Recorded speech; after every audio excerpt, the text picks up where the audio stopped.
పెళ్ళైనా పండగైనా వేడుక ఏదైనా పట్టు చీరల ప్రత్యేక వేదిక వారాహి సిల్క్స్. నమస్తే రమ్మగారు. నమస్తే జయ. రమ్మగారు, ఇప్పుడు కొంత డబ్బు ఉంది అనుకుందాం ఫర్ ఎగ్జాంపుల్. అలాంటప్పుడు సొంత ఇల్లు కొనుక్కోవాలని ప్రతి ఒక్కరికి ఉంటుంది. సొంత ఇంటికి అలా అందరికీ ఉంటుంది కదా. అలా సొంత ఇల్లు కొనుక్కోవటం మంచిదా ఆ డబ్బుతో, లేకుంటే రెంట్కు ఉండటం మంచిదంటారా?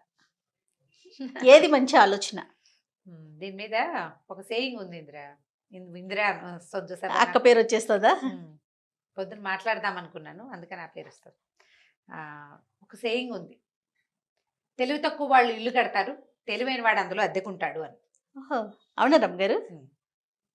ఇప్పుడు బాండేజ్ అనేది ఉంటుంది, బాండింగ్ ఉంటుంది కదా. సొంత ఇల్లు అనే భావన చాలా అత్యద్భుతంగా ఉంటుంది.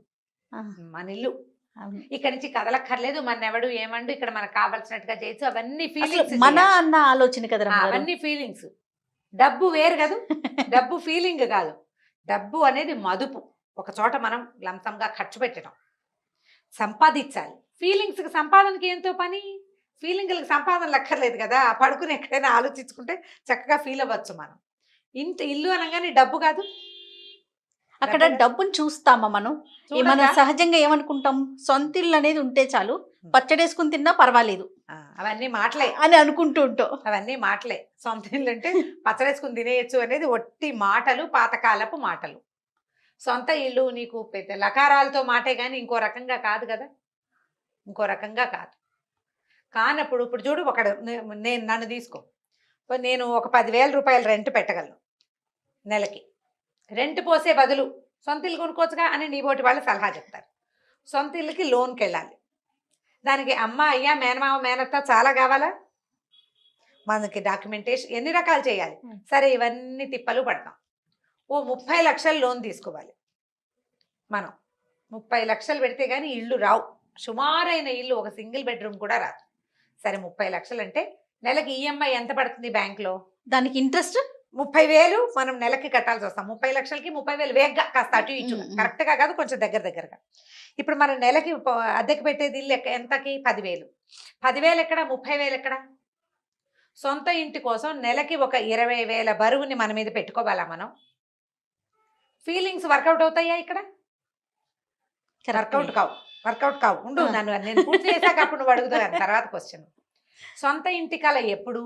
నువ్వు 10,000 రెంట్ ఉన్న ఇంట్లో నువ్వు ఏ 4,000 ఇంటికో వెళ్ళిపోయి ఈ ఇల్లు బాగా సర్దుకుందాం, కొంత జాగ్రత్త పడదామని నువ్వు ఒక 15, 18, 20 లక్షల రూపాయలు కనీసం నువ్వు దాచుకోగలిగితే, అప్పుడు ఆ 20 నువ్వు ముందు ఇచ్చేసి ఓ 10, 12 లక్షలు లోన్కి వెళ్తే నీ 10,000 రూపాయల రెంటు కాస్త అటు ఇటు ఇంకో 2,000 వేస్తే నీ సొంత ఇల్లు వస్తుంది.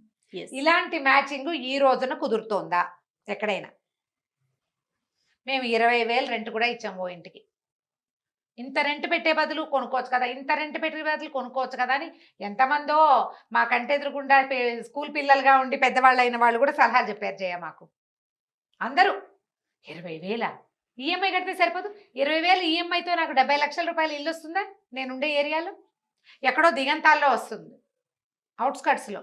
అక్కడి నుంచి నేను రోజువారీ నా జీవితానికి పరిగెత్తి. ఇంత ఆలోచించారు రమ్మగారు, సొంత ఇల్లు ఉందా లేదా, ఎక్కడన్నా ఉండనివ్వండి, మీరు అన్నట్లుగా మనం ఉండే ఏరియాలో మనకు దొరకకపోవచ్చు, ఎక్కడో చోట సొంత ఇల్లు ఉందా లేదా అనే ఆలోచన సహజంగా వచ్చేస్తుంది కదా. కానీ సహజంగా అంటే చాలా తాత్కాలికంగా. ఈ ఖర్చులు మీరు ఒకసారి చూసుకుంటే ఒక వ్యాలిడ్ పాయింట్ చెప్పారు.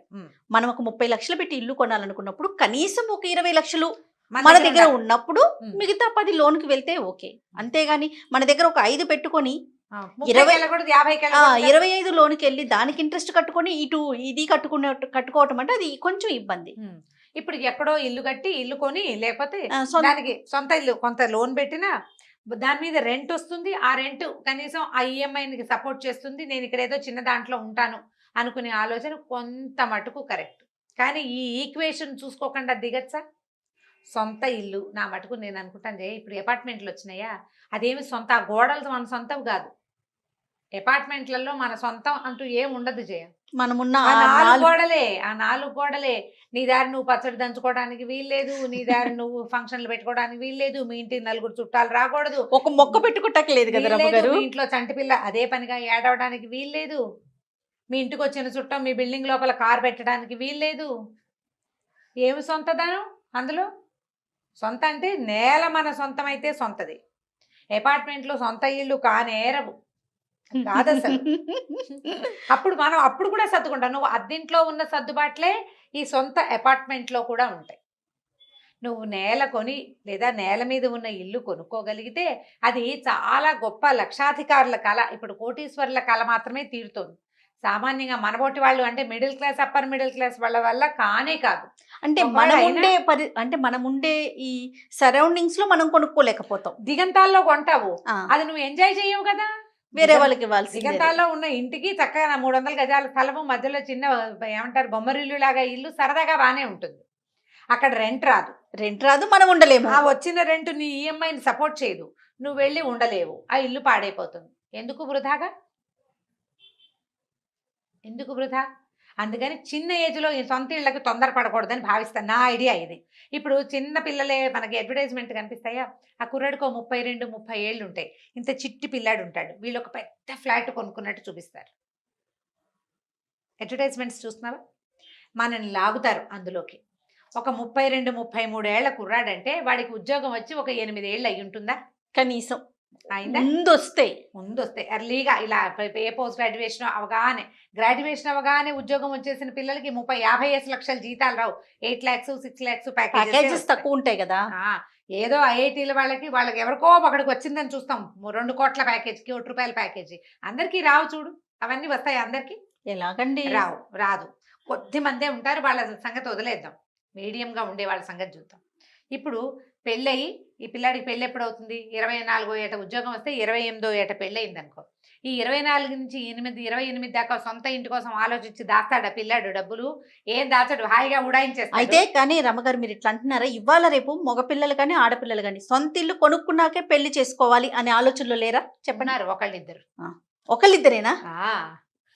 ఎందుకు రమ్మగారు చూస్తున్నావు జయ, నువ్వు నిజంగా లైఫ్ లేదు. చాలా మంది పిల్లల్ని చూడండి, కొంచెం సెటిల్ అయ్యాక పెళ్లి చేసుకోండి. సెటిల్మెంట్ అంటే ఏంటి? సొంత ఇల్లేనా? అదే కదా మరి అలా ఆలోచన. అబ్బే నీకు ఎలా ఉంది, మబ్బులో నీళ్ళు చూసి ముంతలో నీళ్ళు పోసుకోవటం. యాక్చువల్గా జయ ఇది వేరే పాయింట్, కానీ నేను నీకు ఒక వాలిడ్ పాయింట్ చెప్తా చూడు. పెళ్ళి ఎందుకు చేసుకుంటారు? ఏంటి రమ్మగారు, నువ్వు సమాధానం చెప్పద్దు, వినే వాళ్ళందరికీ ఈ సమాధానం తెలుసు. వివాహం కావాల్సింది ఏమిటి మనకి?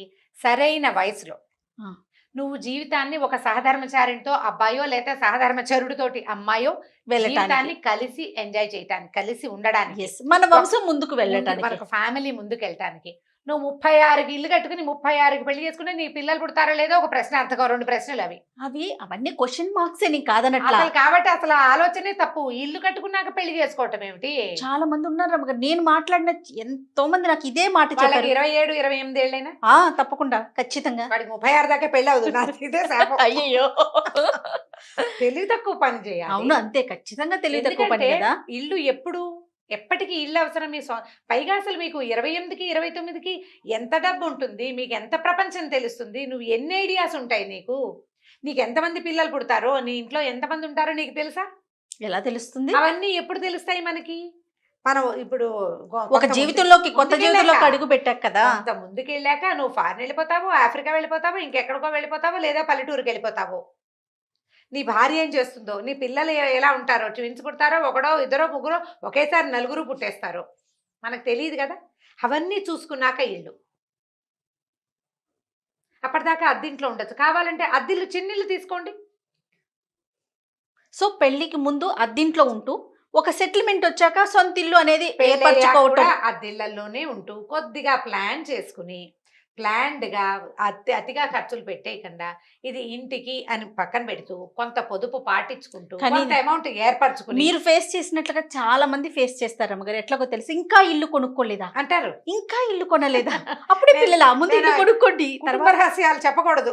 నేను ఒకటి చెప్తాను, నేను దగ్గరుండి పెళ్లి చేసిన మా మరుదులు కూడా, అంటే నా సొంత మరుదులు కాదు, మా చిన్నమామ గారి అబ్బాయి కూడా మాకంటే ముందు వాడు. అసలు నేను మా పెళ్ళి అయినట్టుగా 10th క్లాస్ చిన్న పిల్లాడు, వాడు కూడా సలహా చెప్పాడు నాకు, తీసుకోవాలి నా ఏమిటి ఇంతంత పెట్టేస్తున్నాడు అన్నయ్య రెంట్లు వేస్ట్ కానీ. వాడు ఇల్లు కొనేసుకున్నాడు, వాడు ఒక అపార్ట్మెంట్ కొనేసుకున్నాడు. అప్పటికి చకచకా చేసేస్తారు. అంటే ఇది నీకు ఎలా ఎప్పుడు అవకాశం వస్తుంది? నీకు అంత పెద్ద అమౌంట్ జీతాలు ఉన్నప్పుడు, ఫ్యామిలీ సపోర్ట్ ఉన్నప్పుడు కుదురుతుంది. ప్లస్ ఇవాళ రేపు సాఫ్ట్వేర్ పిల్లలు ఉంటున్నారండి, వాళ్ళకి వాళ్ళకి ట్యాక్స్ మంచి కోసం జీతాలు. అనేసి Hmm. ఒక ఇల్లు కొనుక్కొని దాన్ని ఈఎంఐ రూపంలో అట్లా కన్వర్ట్ అలా చేసుకొని మార్చుకుంటారు. అలా ముందుకెళ్తున్నారు. అలా అవకాశం ఉన్నవాడు చేస్తాడమ్మా. అవకాశం లేనివాడు ఏం చేయాలి? డబ్బులు పూల్ చేసుకుని అప్పుడు ఇంటికి వెళ్ళాలి. అప్పుడు ఇంటికి వెళ్ళాలి. నువ్వు ఇచ్చే రెంట్, నువ్వు కట్టాల్సిన ఈఎంఐకి దగ్గర సంబంధం ఉండాలి. నువ్వు 10,000 రెంట్ ఇచ్చేవాడి 30,000 40,000 ఈఎంఐలు ఉన్నవి మాత్రం పెట్టుకోకూడదు. అవి తెలివి తక్కువ పనులు. ఆ ఉద్యోగాలు ఏదన్నా అవ్వచ్చు, వ్యాపారాలు ఏదన్నా అవ్వచ్చు, ఏదైనా కావచ్చు. రిస్క్ మనం తల మీద పెట్టుకోవటమే కదా. ఇల్లుంటే బాగుంటుందంటే ఇల్లుంటే మాత్రం అది ఎప్పటికి సొంతం అవుతుంది? ఆ మొత్తం వాటికి ఆ 15 సంవత్సరాల్లో 18 సంవత్సరాల్లో బ్యాంక్ లోన్ ఉందా అన్నాళ్ళు ఆ ఇల్లు మన సొంతది కాదు. అంతేగా. మన సొంతం కానే కాదు. అది నాకైతే అద్దెళ్ళు అయితే హాయిగా 3-4 ఏళ్ళ తర్వాత ఇల్లు బాగోలేదంటే మారిపోవచ్చు. సొంతలు అయితే చచ్చినట్టు అందులోనే ఉండాలి. ఎన్ని ఇబ్బందులున్నా, విసుగ్గా ఉన్నా, చికాగ్గా ఉన్నా చేయాలి. అంటే నేను దీన్ని సపోర్ట్ చేస్తున్నాను అనుకోకు నువ్వు, నా అవుట్లుక్ చెప్తున్నాను అనమాట. నిజంగా నేను ప్రతి 3 ఏళ్ళకి ఇల్లు మార్చేసినప్పుడు చాలా హాయిగా ఉన్నాను. 5 ఏళ్ళ నుంచి సొంత ఇంట్లో ఉండి నాకు విసుగ్గా ఉంది. ఎప్పటికీ ఇదే అయ్యో, ఇది మారిపోతే బాగుండు అనిపించేస్తుంటుంది నాకు. లోపల రీమోడలింగ్ చేయించండి రమ్మగారు, కొత్తగా అనిపిస్తుంది అప్పుడు. అవును, అన్ని మార్చేసుకుంటే ఎలా అప్పుడు ఉంటుంది? కొత్తగా అనిపిస్తుంది. అవన్నీ టైం ఏది అసలు మనకి? ఇప్పుడు ప్లాన్డ్ గా చేయాలి ఇల్లు కొనుక్కునే వాళ్ళు. మెయిన్ పాయింట్ ఇప్పుడు మీరు అన్నట్లుగా మనం కొంతవరకు అంటే 75% మన దగ్గర ఉంచుకొని ఒక 25% లోన్కి వెళ్ళినా పెద్ద ఇబ్బంది అనిపించదు. అసలు బాగుంటుంది. చాలా మంచి కనీసం 50-50 కూడా వెళ్ళచ్చు. అట్లీస్ట్ వెనకాల 4 ఫాదర్స్ నుంచి వచ్చేది ఏదైనా ఉన్నా, పేరెంట్స్ దగ్గర నుంచి వచ్చేది ఏదైనా ఉన్నా, లేదా మన లెవెల్ కి సరిపడే చిన్నదే ఎక్కడైనా దొరుకుతుంది, మనం వెళ్ళి అక్కడ ఉండగలుగుతాం అని అనుకున్నప్పుడు అక్కడి నుంచి ఆఫీస్కి తిరగలము, పిల్లలకి దగ్గరలోనే స్కూల్ ఏర్పడతాను, మా ఆవిడకి అక్కడే ఉద్యోగం వెతుకుంటాను, నేను ఒక్కడనే తిరుగుతాను అని అనుకున్నా, అలా ప్లాన్ చేసుకుంటే చేయదు. పోనీ దాని నుంచి వచ్చే రెంట్ మనకి ఈఎంఐకి సగానికి పైగా వెళ్తోంది అన్నా కూడా పర్వాలే, ఒక ప్రయత్నం కానీ చేయాలి. లంకమేత గోదావరి ఈత లాగా చేయకూడదు. ఏంటండి లంకమేత గోదావరి ఈత. లంక మేత. లంక ఇప్పుడు లంకలో ఉంది మన భోజనం. లంక అంటే ఏమిటి? గోదావరి మధ్యలో ఉంటుంది. ఇదంతా ఈదుకుంటూ వెళ్ళి అక్కడ తింటావు. మళ్ళీ ఇంటికి రావాలంటే అదంతా మొత్తం ఈదుకుంటూ అదంతా ఇంటికి అరిగిపోతుంది, నువ్వు తిన్నదంతా అరిగిపోతుంది. కాబట్టి అలా చెయ్యొద్దు. ప్లాన్డ్ గా చేయండి, పొదుపు చేసుకోండి దానికోసం. ఈ పెళ్లి అయ్యే లోపలే 28కి పెళ్లి చేసుకోకుండా 36 దాకా వెయిట్ ఇంటి చేద్దాం కోసం అనుకోకండి. ఇల్లు తర్వాత అయినా కొనుక్కోవచ్చు. చక్కగా తొందరగా పెళ్లిళ్ళు చేసుకోండి. సుఖవంతమైన సంసారం, సంతానం, పిల్లల్ని జల్లల్ని చూసుకుని అప్పుడు మన అవసరాన్ని బట్టి ఇల్లు కొనుక్కోవచ్చు. భార్యామణులందరూ ఇవాళ రేపు ఉద్యోగాలు చేసే వాళ్ళే ఉన్నారు. లేకపోతే అమ్మాయి డిగ్రీ అమ్మాయినే పెళ్లి చేసుకుంటే దాన్ని చక్కగా ఎంబీఏ ఎంటెక్కవో లేకపోతే ఏదో ఒకటి పైకి చదివించండి. ఒక 3-4 ఏళ్ళు కష్టపడి చదువుకున్న ఆడపిల్లలు ఏదైనా శుభ్రంగా ఉద్యోగం చేసుకుంటారు. ఇద్దరు సొంతంగా కూడా ఏదైనా చిన్న పని అయినా వ్యాపారం చేసుకోవచ్చు. ఇవాళ రేపు ఇద్దరు 10,000 కలిసి సంపాదించుకుంటే ఆడపిల్ల బయటికి వెళ్ళట్లేదు అనుకునే కన్నా ఇంట్లో కొంచెం 10-15 వేలు సంపాదించుకున్నా బాగా చాలు కదా. ప్రయత్నం చేయండి. ఆడ మగ ఇద్దరు ఉద్యోగాలు చేసుకుని సంపాదించుకునే రోజు ఇది. అట్లా ప్లాన్ చేసుకుంటే చక్కగా సరిపోతుంది. రైట్ రామ్ గారు, నమస్తే. నమస్తే జయ.